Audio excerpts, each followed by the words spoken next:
সম্মানিত মসজিদের মুসল্লি, প্রশংসা আল্লাহর জন্য, শান্তি অবতীর্ণ হোক আল্লাহ রাসূলের উপর সাল্লাল্লাহু আলাইহি ওয়াসাল্লাম। বিগত জুমার বিবরণ অনুযায়ী আজকের জুমার খুতবায় বক্তব্যের বিষয় অজু করতে হবে কেন বা কখন কখন অজু করতে হবে। আমরা বিগত জুমায় পবিত্রতার, অজুর গুরুত্ব, ফজিলত সম্পর্কে আলোচনা করছিলাম। তাতে অজু করলে আমাদের জন্য কি ফলাফল রয়েছে, অজুর শেষে যদি আমরা শাহাদাত মর্মে এই দোয়াটি পড়ি, আশহাদু আল্লা ইলাহা ইল্লাল্লাহু ওয়াহদাহু লা শারীকা লাহু ওয়া আশহাদু আন্না মুহাম্মাদান আবদুহু রাসূলুহু, এই দোয়া পড়লে জান্নাতের 8টি দরজা খুলে দেওয়া হবে। বিষয়গুলি আমরা অবগত হচ্ছিলাম। আজকের জুমায় আমরা অবগত হব কখন কখন অজু করতে হবে। অজুর ফজিলত অনেক বুঝেছি এবং খুব গুরুত্ব সহকারেই আমরা বুঝেছি বলে আমাদের বিবেচনা বলে, এবং সে অনুযায়ী আমরা ফল ভোগ করব ইনশাআল্লাহ। এ ব্যাপারে আমরা আশাবাদী। যেহেতু অজুর বিষয়টি আল্লাহর আদেশ, রাসূলের আদেশ, কাজেই মনোযোগ সহকারে, গুরুত্ব সহকারে এই অজু পবিত্রতার বিষয় আমরা দেখব বলে আশাবাদী। আল্লাহ তাআলা বলেন, ইয়া আইয়ুহাল্লাযীনা আমানু, হে বিশ্বাসীগণ, তোমরা যারা আল্লাহকে, রাসূলকে, পরকালকে, ভাগ্যকে বিশ্বাস করো, যারা তোমরা ঈমানদার, ইযা কুমতুম ইলা সলাত, যখন তোমরা সলাতের ইচ্ছা পোষণ করবে, ফাগসিলু উজুহাকুম ওয়া আইদিয়াকুম ইলাল মারাফিক, তখন তোমরা তোমাদের মুখমণ্ডল, তোমাদের হাত কোনই পর্যন্ত ধুয়ে নাও। আমসাহু বিরুউসিকুম ওয়া আরজুলাকুম ইলাল কাবাইন, আর তোমরা তোমাদের মাথা মাসা করো, পা ধৌত করো তোমাদের পায়ের টাকনো পর্যন্ত। আল্লাহ তাআলা অজু করার জন্য সূরা মায়েদার 6 নম্বর আয়াতে এইভাবে আদেশ করেন, আর এই অঙ্গগুলি ধোয়ার জন্য আল্লাহ তাআলা বলেন। রাসূল সাল্লাল্লাহু আলাইহি ওয়াসাল্লাম অজু করেছেন, করতে বলেছেন। আবু হুরায়রা রাদিয়াল্লাহু তাআলা আনহু বলেন, রাসূল সাল্লাল্লাহু আলাইহি ওয়াসাল্লাম বলেছেন, লা তুকবালু সলাতু মান আহাদাসা হাত্তা ইয়াতাওয়াদ্দা, যার অজু ভেঙে গেছে তার অজু ছাড়া সলাত কবুল হবে না।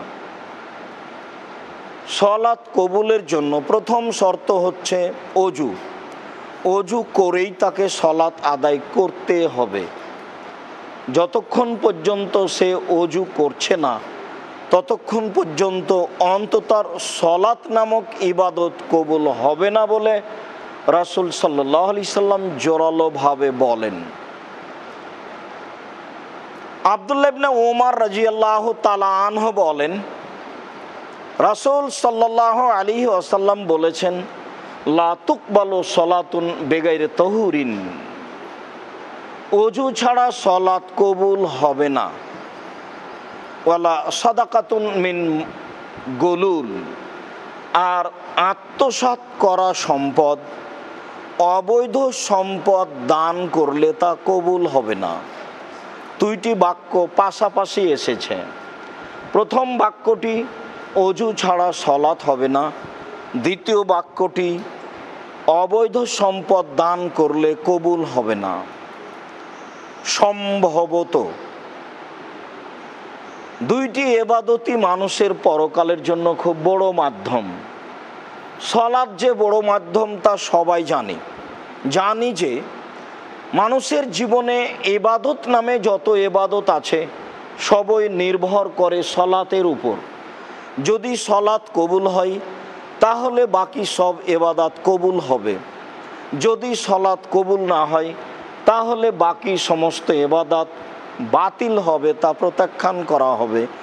একাধিক সহিহ হাদিসে তা বোঝা যায়। আর ইবাদতের জগতে সবচেয়ে গুরুত্বপূর্ণ, সবচেয়ে শক্তিশালী, সবচেয়ে ক্ষমতাধর ইবাদত দান।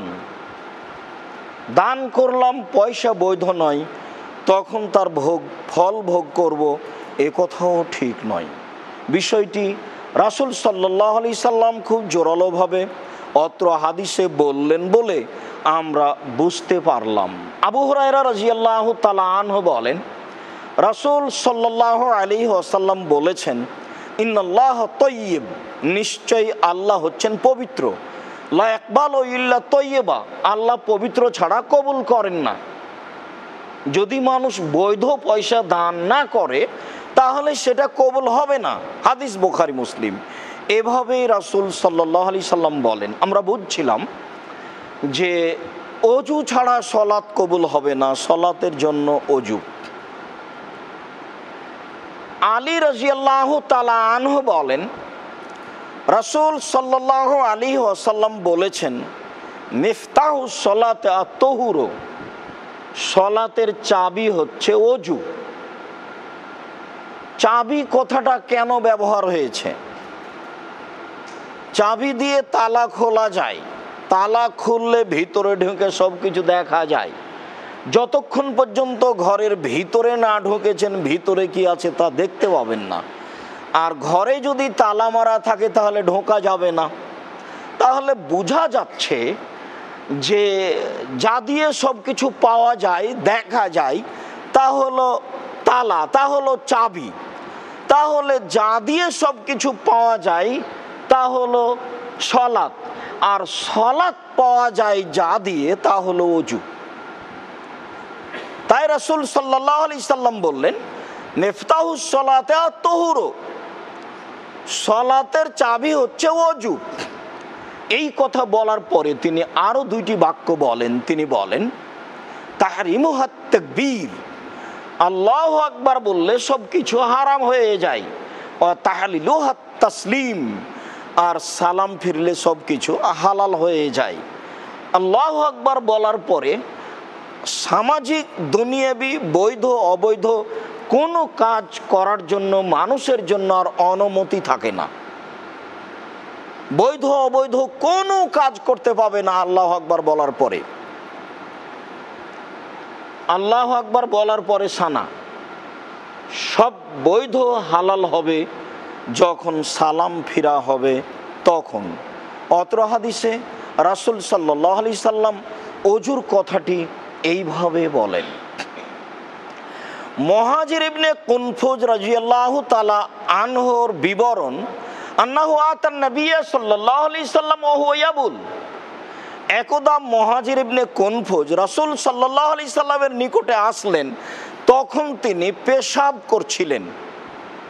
পেশাব করা অবস্থায় মুহাজির ইবনে কুনফুজ রাসূলের কাছে আসলেন। ফাসাল্লামা আলাইহি, তিনি তাকে সালাম দিলেন।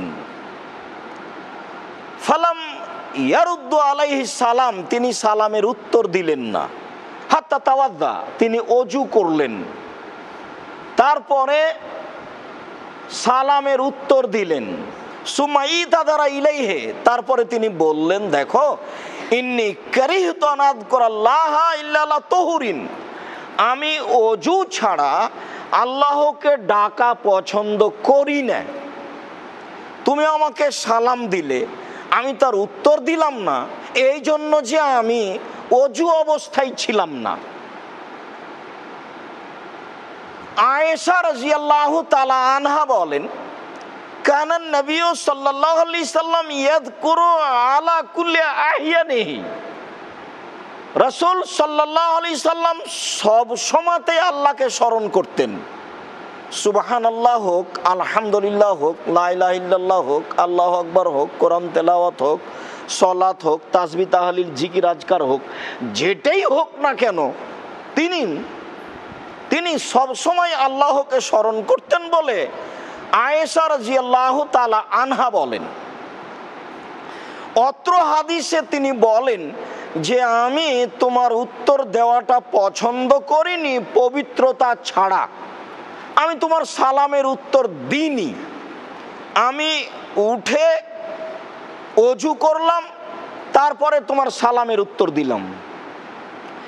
সম্মানিত মুসল্লি, দিনী মুসলিম ভাই ও বোন, আমরা আরও বক্তব্যের বিভিন্ন সময়ে বলেছি যে পেশাব পায়খানা চলাকালীন সালাম দেওয়া যায়। বিষয়টি নিয়ে অনেকজন অনেক মন্তব্য করেছেন, তা আপনাদের অবগতিতে আছে। আমি বক্তব্যে বলেছি সালাম দেওয়া যাবে না এমন কোনো অবস্থা পৃথিবীতে নেই, তবে উত্তর দেওয়ার অবস্থা আছে। পেশাব পায়খানা চলাকালীন কেউ যদি সালাম দেয় তাহলে তার উত্তর দিতে হবে না। কেউ যদি সলাত অবস্থায় সালাম দেয় তাহলে তার উত্তর হলো হাতের আঙ্গুলের ইশারায়। এছাড়া কেউ যদি এমনি সময়ে সালাম দেয় তাহলে আপনি সালামের উত্তর দিবেন।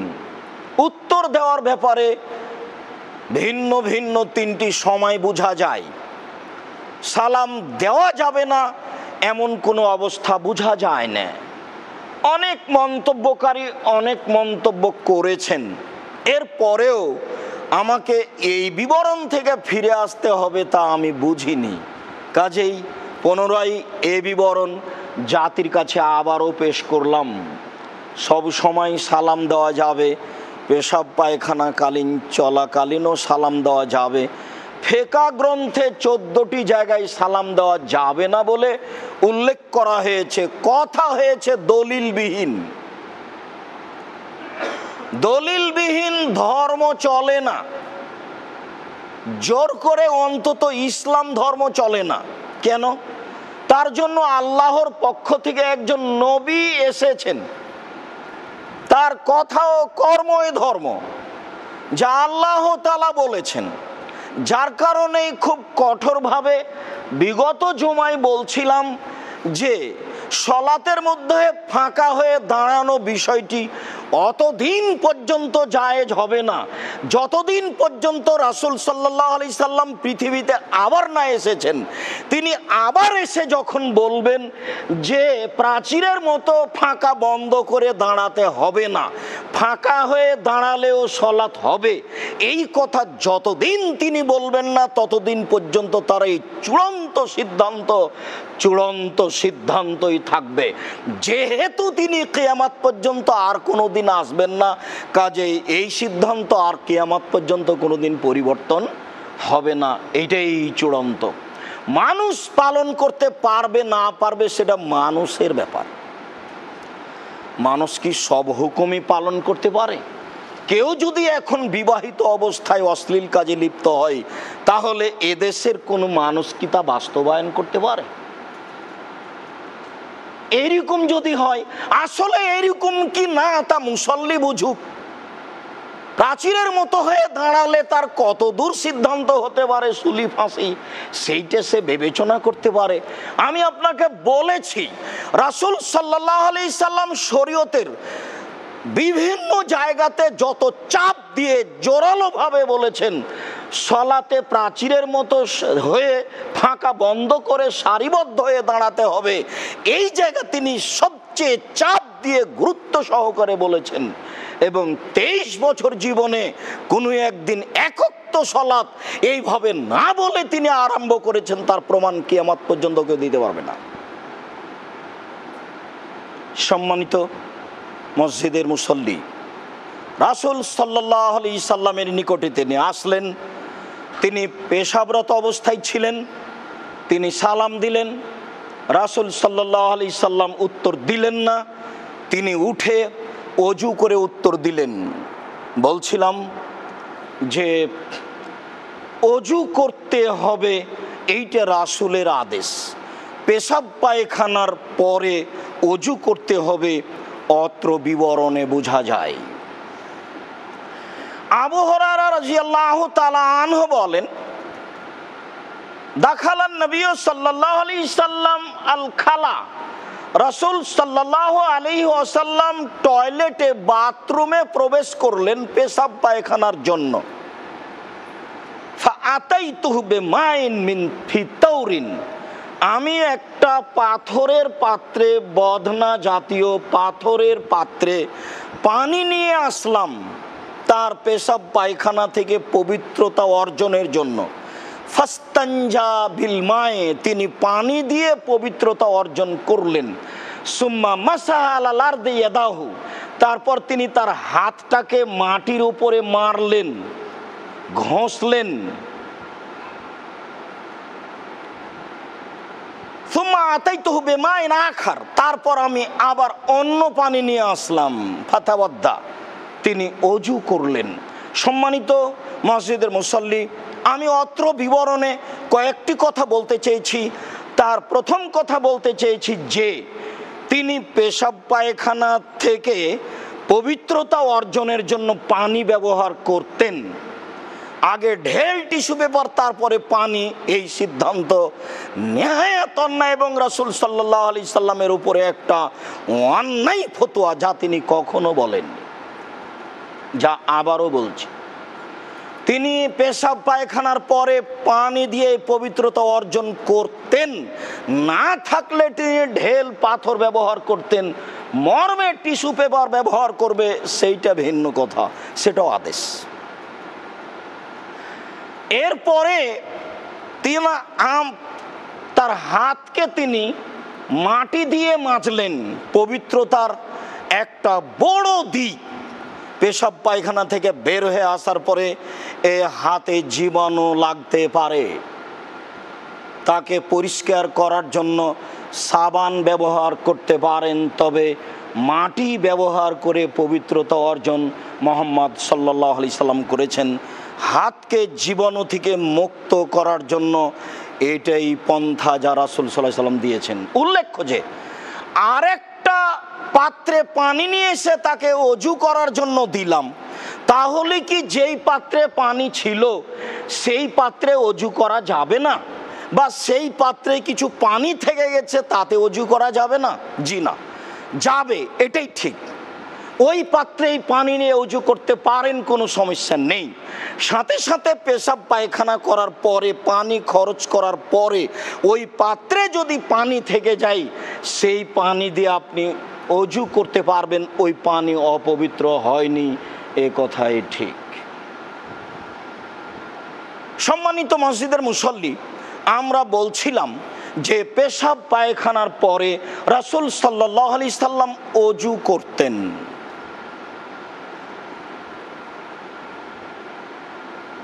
আলী রাদিয়াল্লাহু তাআলা আনহু বলেন, লা উযুয়া ইল্লা বিসাউতিন আও রিহিন, বায়ু বের হলে ওযু করতে হয়। অতক্ষণ পর্যন্ত ওযু করতে হবে না যতক্ষণ পর্যন্ত তুমি বায়ুর গন্ধ বা শব্দ না শুনেছ। যতক্ষণ পর্যন্ত বায়ু বের হয়েছে এই শব্দ তুমি কানে না শুনেছ, যতক্ষণ পর্যন্ত তুমি গন্ধ না পেয়েছ, ততক্ষণ পর্যন্ত তোমাকে ওযু করতে হবে না। তার মানে স্পষ্ট হলে ওযু করতে হবে। তালখ ইবনে আলী রাদিয়াল্লাহু তাআলা আনহু বলেন, রাসূল সাল্লাল্লাহু আলাইহি ওয়াসাল্লাম বলেছেন, মান ফাসা ফালইয়াতাওয়াদ্দা, যার বায়ু আসলো শব্দবিহীন, বুঝতে পারলো, তাকে ওযু করতে হবে। বিবরণে বোঝা যায় যে বায়ু বের হওয়ার পরে রাসূল সাল্লাল্লাহু আলাইহি সাল্লাম ওযু করতেন।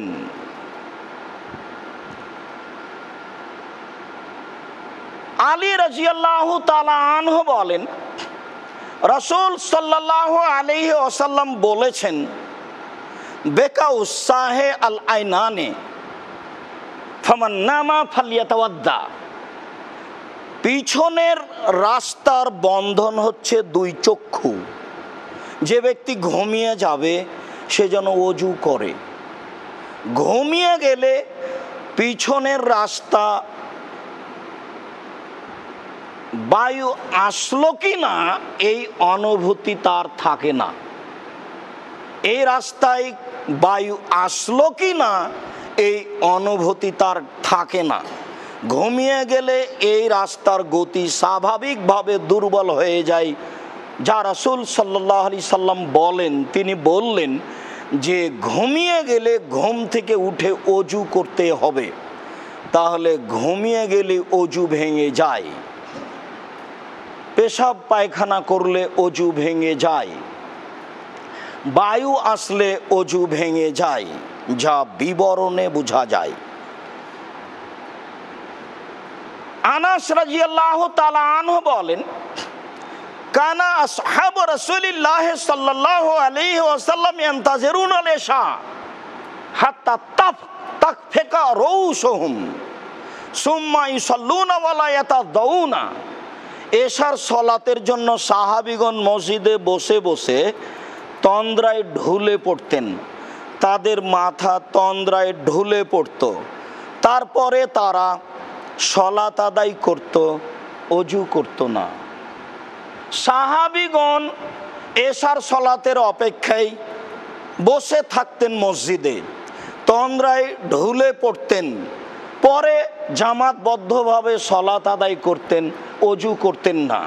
অন্য এক বর্ণনা এসেছে বসে বসে ঘুমিয়ে যেতেন, তারপরেও অজু করতেন না। অন্য এক বর্ণনা এসেছে ইন্নাল ওজুয়া মান নামা ইস্তেজান, যে ব্যক্তি চিত হয়ে শুয়ে যাবে তারই অজু ভেঙে যাবে। আসলেই যদি মানুষ মূলত ঘুমিয়ে যায় শুয়ে যেভাবেই হোক, তাহলেই তার অজু ভেঙে যাবে।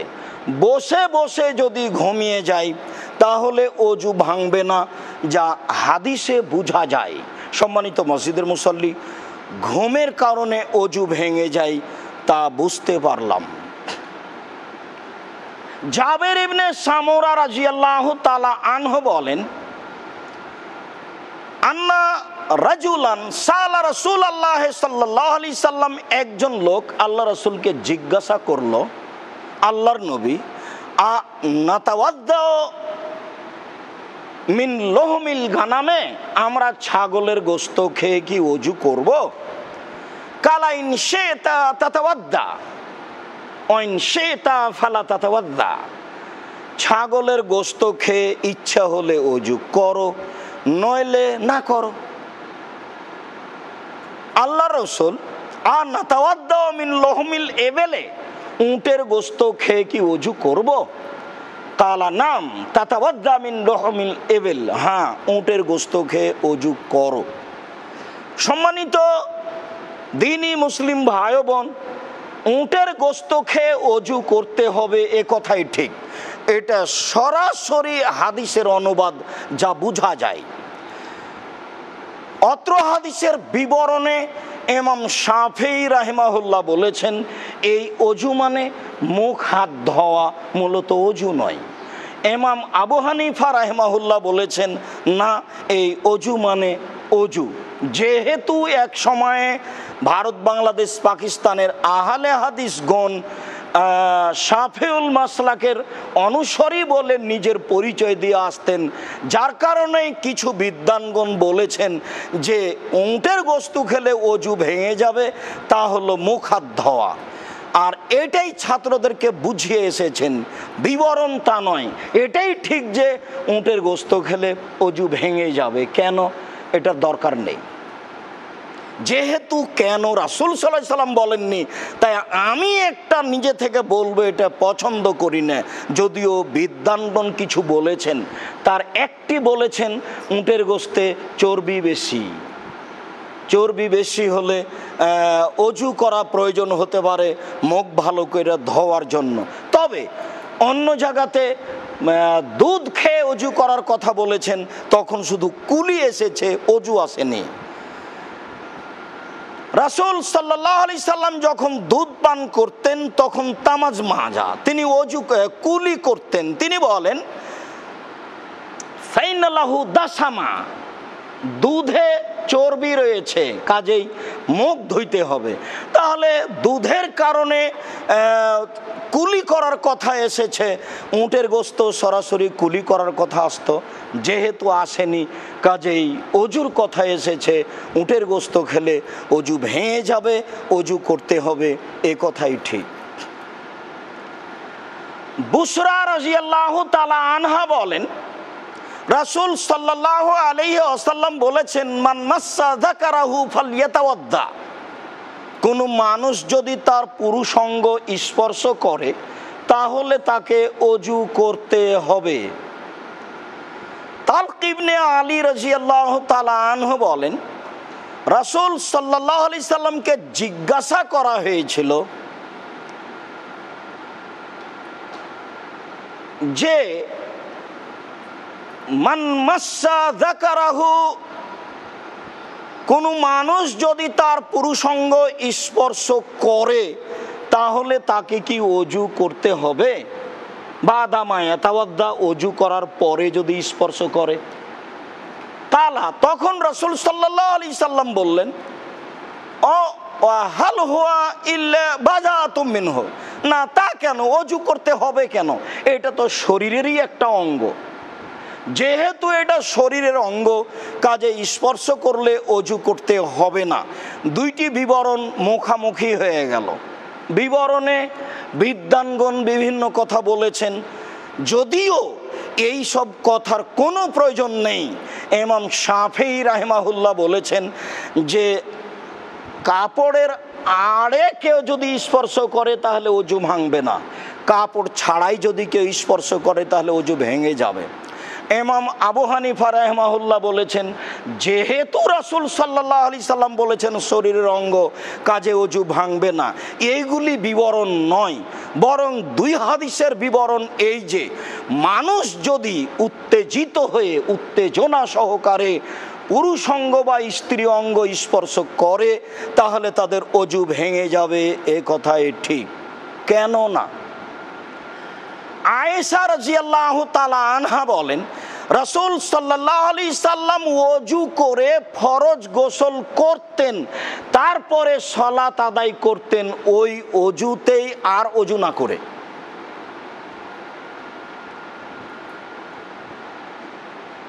আর যখন মানুষ গোসল করবে তখন পরিষ্কারের জন্য স্বাভাবিকভাবে হাত যেতে পারে।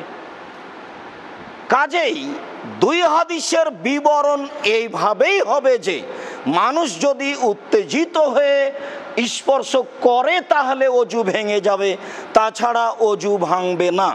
মানুষ স্বাভাবিকভাবেই গোসলখানায় পরনে কাপড়বিহীন গোসল করতে পারে ফরজ গোসল অজু করার পরে, এবং ওই অজু দিয়েই সালাত আদায় করতে পারে, অজু ভাঙবে না, যা একাধিক হাদিস দ্বারা প্রমাণিত হয়।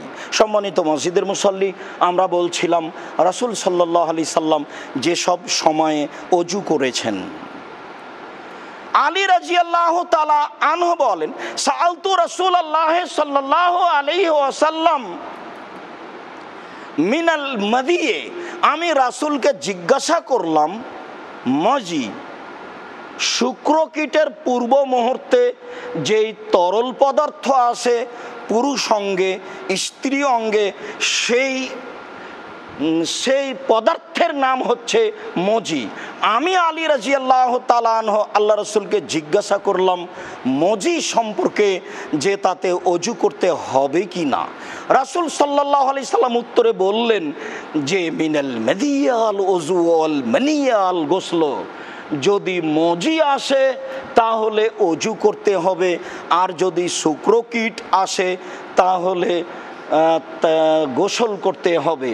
অর্থাৎ অত্র হাদিসে বোঝা গেল যে মজি এবং মনি উভয়ের কারণে অজু ভেঙে যায়, উভয়ের কারণে অজু করতে হবে। মনি আসার পূর্বে তরল পদার্থ আসে তা হলো মজি। তরল পদার্থের পরে যা গাঢ় পদার্থ আসে তার নাম মনি।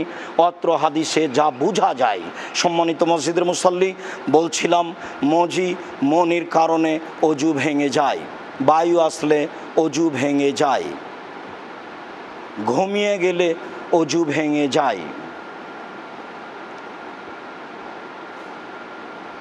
উটের গোস্ত খেলে অজু ভেঙে যায়।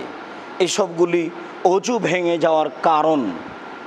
অজু করার পরে কুকুরে কাপড় স্পর্শ করলে অজু ভাঙে না। অজু করার পরে নখ কাটলে অজু ভাঙে না। অজু করার পরে বাচ্চাকে দুধ খাওয়ালে অজু ভাঙে না। অজু করার পরে মহিলাদের মাথার কাপড় পড়ে গেলে অজু ভাঙে না। অজু ভাঙার এই কয়েকটি কারণ উল্লেখ রয়েছে রাসূল সাল্লাল্লাহু আলাইহি সাল্লামের পক্ষ থেকে। এইগুলি কারণে অজু করতে হয়, যা আমরা বিবরণে স্পষ্টভাবে বুঝতে পারছিলাম। বিবরণ বুঝে পবিত্রতা অর্জন করার আল্লাহ তৌফিক দান করুক। আল্লাহুম্মা আমিন। আল্লাহুম্মা সাল্লি আলাইহি। আলহামদুলিল্লাহি ওয়াহদা ওয়াসসালাতু ওয়াসসালামু আলা মান লা নাবিয়্যা বাদা। আয়েশা রাদিয়াল্লাহু তাআলা আনহা বলেন, কানান নবী সাল্লাল্লাহু আলাইহি ওয়াসাল্লাম জুনুবান সুম্মা আরাদা ইয়ানামা ওয়া ইয়াকুলা। রাসূল সাল্লাল্লাহু আলাইহি সাল্লাম অপবিত্র অবস্থায় থাকতেন। ফরজ গোসল ফরজ হয়েছে, কিন্তু গোসল করছেন না, অপেক্ষা করছেন, ঘুমিয়ে যাবেন বা কিছু খাবেন।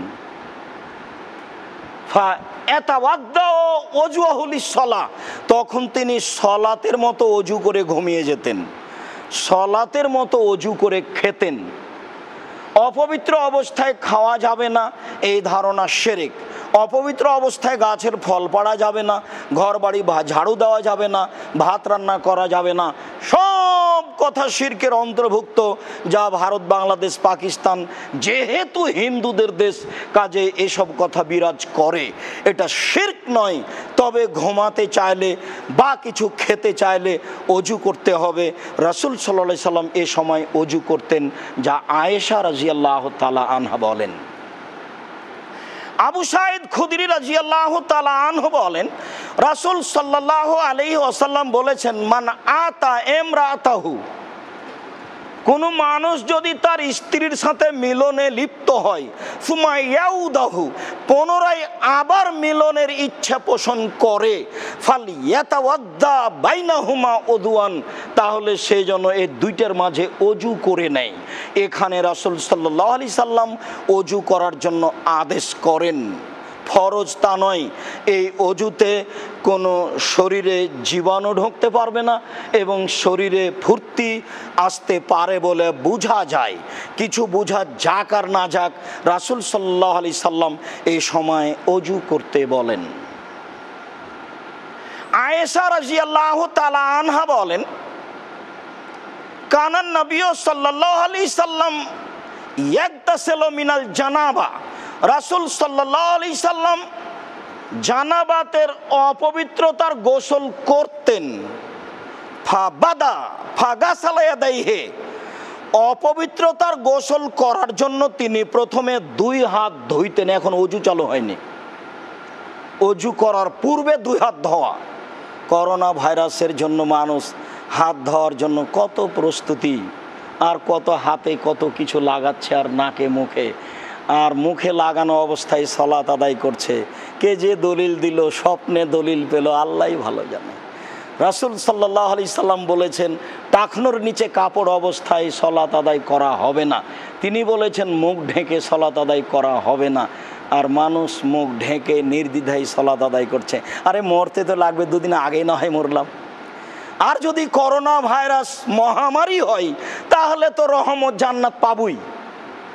কালেমা যদি থাকে তাহলেই জান্নাত পাবো।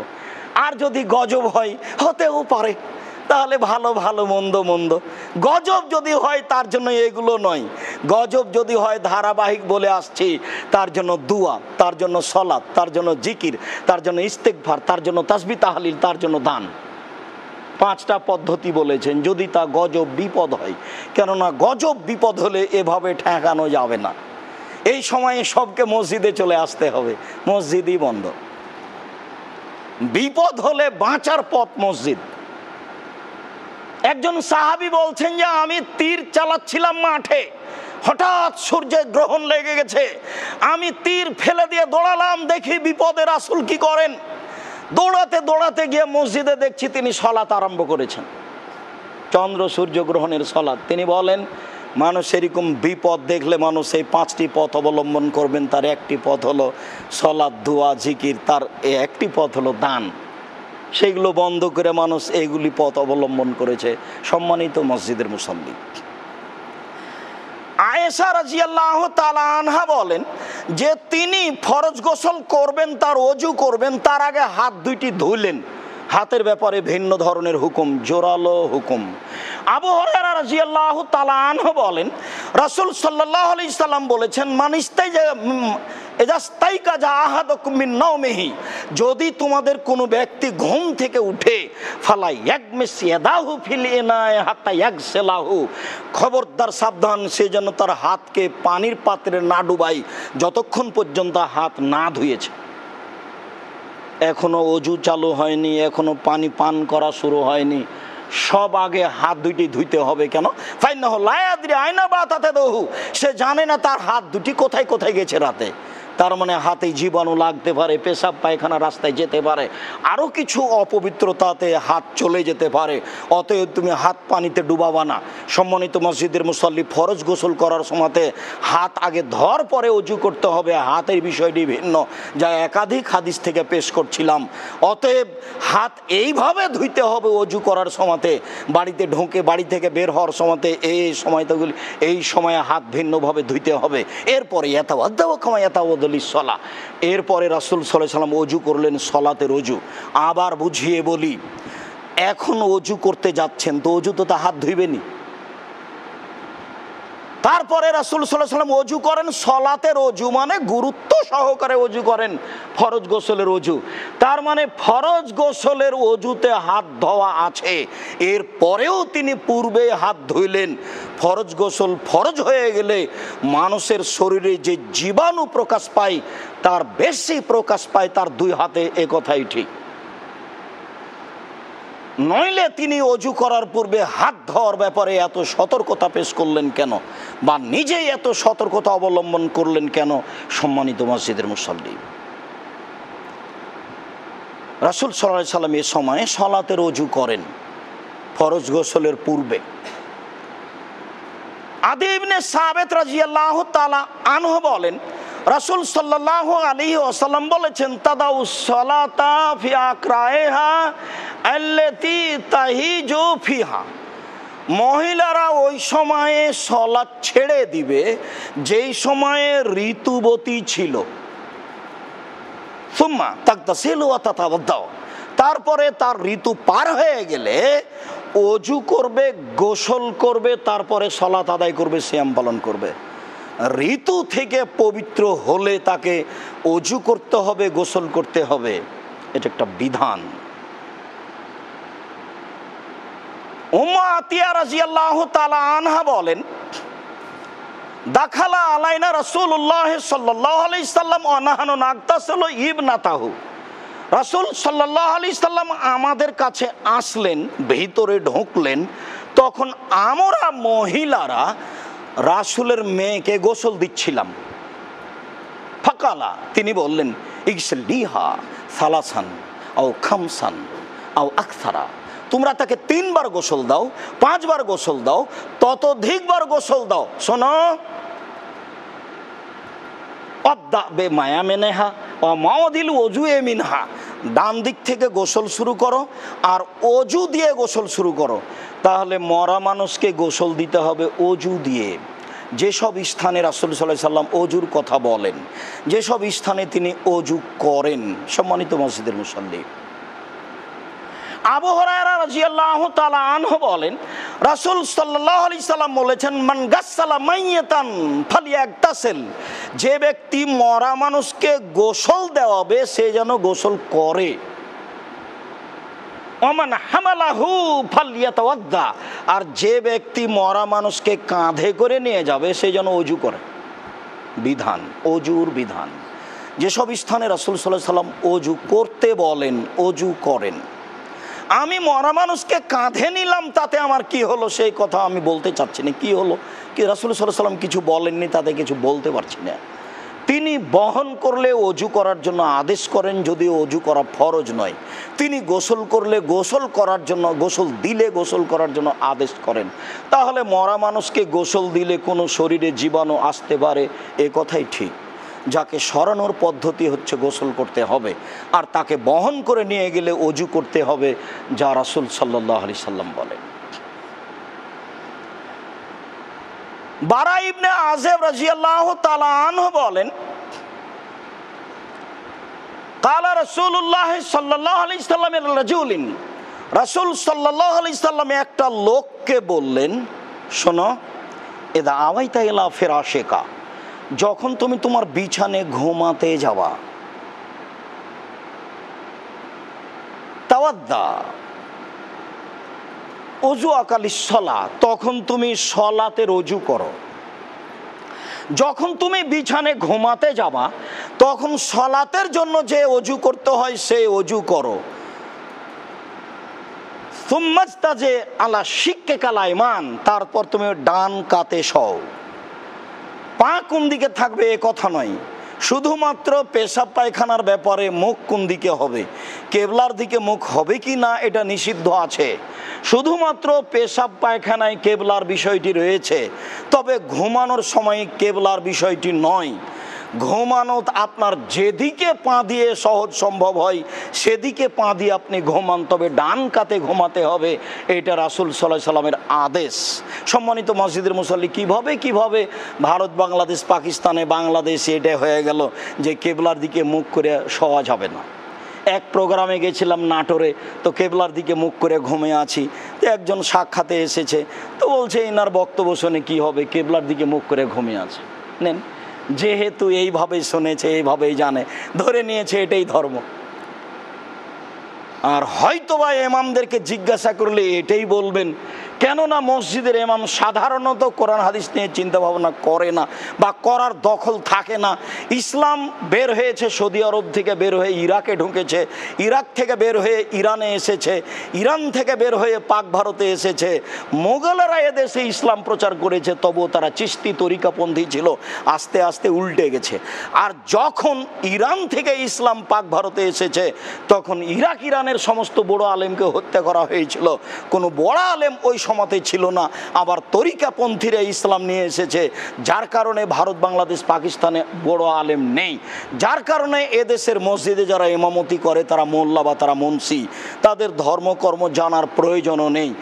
আর এই সমাজের মানুষ বেশি টাকা দিয়ে আলেমদেরকে রাখবে এটাও মনে করে না, মনে করে যে মসজিদে যে ইমামতি করে সে হাতের ময়লা, যেভাবে বলে সেভাবে চলে। যদিও আমাদের এরকম ঘটেছে বলে আমরা মনে করি না, কোনোদিন কোনো মানুষকে হিসাব করে খুতবা দিতে হয়েছে তা আমার জীবনে কোনোদিন ঘটেনি, আর ঘটবে এটা আমি আশাও করি না ইনশাআল্লাহ। কোরআন হাদিসের কথাই বলবো, জেনে শুনে সজ্ঞানে আমি কোরআন হাদিস না বুঝে বা মনের ইচ্ছায় কোনো কথা বলছি এমনটা আমার বিবেচনায় বলে না। সম্মানিত মসজিদের মুসল্লি, তিনি বললেন ডান কাতে শও, কুল, তারপরে বলো আল্লাহুম্মা ইন্নী, আল্লাহুম্মা আসলামতু নাফসি ইলাইকা, ওয়াজ্জাহাতু ওয়াজহি ইলাইকা, ওয়া ফাওয়াজতু আমরি ইলাইকা, ওয়ালজাতু যাহরি ইলাইকা, লা মালজা ওয়ালা মানজা মিনকা ইল্লা ইলাইকা, আমানতু বিকিতাবিকা আল্লাযী আনজালতা ওয়া নাবিয়িকা আল্লাযী আরসালতা। বুখারী, মুসলিম। তারপরে তুমি এই দোয়া পড়ো, আল্লাহুম্মা, হে আল্লাহ, আসলামতু নাফসি ইলাইকা, আমি নিজেকে তোমার কাছে সমর্পণ করলাম, ওয়াজ্জাহাতু ওয়াজহি ইলাইকা, আমার মুখমণ্ডলকে তোমার দিকে ফিরিয়ে দিলাম, ফাওয়াজতু আমরি ইলাইকা, আমার কাজ বাজ সব কিছুকে তোমার কাছে সমর্পণ করলাম, ওয়ালজাতু যাহরি ইলাইকা, আমি সব কিছু তোমার উপরে ভরসা করেই করে থাকি, লা মালজা ওয়ালা মানজা মিনকা ইল্লা ইলাইকা, বাঁচার পথ, আশ্রয়স্থল, তোমার নিকটে ছাড়া আর কোথাও নেই। বাঁচার পথ তোমার কাছে, আশ্রয়স্থল তোমার কাছে। লা মালজা ওয়ালা মানজা মিনকা ইল্লা ইলাইকা রাগবাতান ওয়া রাহাবাতান ইলাইকা। আমি সব কিছু করছি ও বলছি তোমার ভয়ে, তোমার দয়ার প্রতি আগ্রহী হয়ে। তোমার জাহান্নামকে ভয় করি, তোমার জান্নাতের প্রতি আগ্রহী মর্মে এসব কিছু বলছি। আমান্ত বিকিতাবিকা আল্লাযী আনজালতা, তুমি যে কিতাব কোরআন মাজিদ অবতীর্ণ করেছো তা মেনে নিলাম। ও নাবিয়্যিকা আল্লাযী আরসালতা, আর তুমি যেই রাসূল নবী পাঠিয়েছ সেই নবীকে নবী হিসেবে মেনে নিলাম। রাসূল সাল্লাল্লাহু আলাইহি সাল্লাম বলেন, এরপরে শোনো, ফাইন আসবাহাতা আলাল ফিতরা, ফাইন মুত্তা আলাল ফিতরা। তুমি যদি এটা বলে মারা যাও রাতে, তাহলে তুমি মারা যাবে ইসলামের স্বভাবের উপর, ইসলামী নীতি রীতির ওপর। তুমি যদি মারা যাও রাতে, তাহলে তুমি মারা যাবে আল্লাহর একাত্মবাদের উপর, আলাল ফিতরা। তাহলে তুমি আল্লাহর একাত্মবাদের উপরে মারা যাবে। ওয়াই নাসবাহাতা আসাবতা খায়রান, আর যদি তুমি সকাল করে দাও, মরো না, মারা না যাও, তাহলে তুমি কল্যাণের উপরে সকাল করবে। আল্লাহুম্মা বিসমিকা আমুতু ওয়া আহয়া, আল্লাহর নামে মারা গেছিলাম, আবার তার নামে জীবিত হলাম। এটাও বুখারী মুসলিমের হাদিস, এটাও দোয়া। তবে এত গুরুত্বপূর্ণ দোয়া ঘুমানোর ব্যাপারে নেই। ঘুমানোর অনেক দোয়া আছে, তার আয়াতুল কুরসি একটা, সূরা বাকারার শেষ দুইটি একটা, সূরা ইখলাস ফালাক নাস একটা, আলিফ লাম তানজিল সূরা একটা, সূরা মুলক একটা, আল্লাহুম্মা বিসমিকা আমুতু ওয়া আহয়া এইটা একটা, আর আসলামতু নাফসি ইলাইকা ওয়া ওয়াজ্জাহতু ওয়াজহি ইলাইকা ওয়া ফাওয়াজতু আমরি ইলাইকা ওয়াল জাআতু যাহরি ইলাইকা লা মালজা ওয়া লা মানজা মিনকা ইল্লা ইলাইকা আমানতু বিকিতাবিকা আল্লাযী রাগবাতান রাহাবাতান ইলাইকা আমানতু বিকিতাবিকা আল্লাযী আনজালতা ওয়া নাবিয়্যিকা আল্লাযী আরসালতা। বুখারী মুসলিম। এই দোয়াও ঘুমানোর দোয়া। 8 দিনের মধ্যে সবাইকে মুখস্থ করতে হবে। যারা মুরব্বী তাদের জন্য সময় 8 দিন, আর যারা যুবক তাদের জন্য সময় 24 ঘন্টা। 24 ঘন্টার মধ্যে মুখস্থ করতে হবে।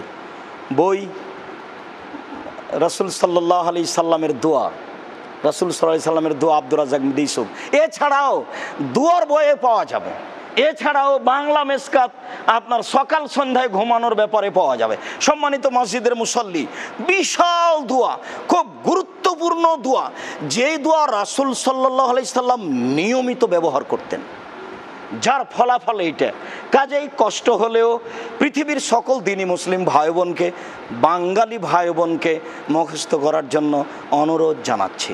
সম্মানিত মসজিদের মুসল্লি, আমরা খুতবার শেষে এসে বলছিলাম যেসব বিষয়ে, যেসব স্থানে রাসূল সাল্লাল্লাহু আলাইহি সাল্লাম ওযু করার জন্য বলেন, এসব স্থানে, এসব বিষয়ে রাসূল সাল্লাল্লাহু আলাইহি সাল্লাম ওযু করেন, এবং ওযুর বিষয়গুলি খুব স্পষ্ট বুঝতে পেরেছি।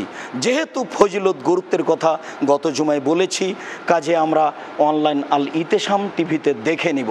সম্মানিত মসজিদের মুসল্লি, আমরা আপনাদেরকে খুতবার শেষ অংশে এসে জোরালোভাবে যেটা অনুরোধ জানাচ্ছি, সেইটা আপনারা